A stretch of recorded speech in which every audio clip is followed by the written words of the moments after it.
Marwadi University, ignited by innovation, defined by success. Welcoming the placement batch of 2026.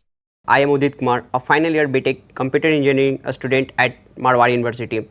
I am happy to share that I got placed in 42 gear. During my placement journey, I was confused about how to manage both academics and placement preparation at the same time. But I decided to focus on my big area for placement and improving them step by step.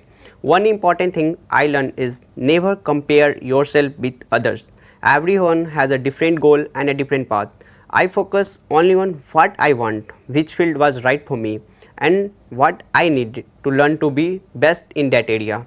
Before the interview, I revised my basic practice coding and work on my communication. This helped me gain confidence and perform well in all around. I am very thankful to BTech Computer Engineering department and my teacher for always supporting, guiding me.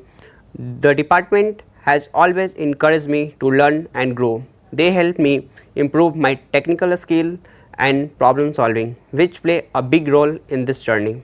I also want to thank the training and placement department for giving me the right hair and the right time. To all my junior, my advice is simple. Don't compare yourself with others. Focus on your own goal, identify your weak areas and work on them daily. Thank you.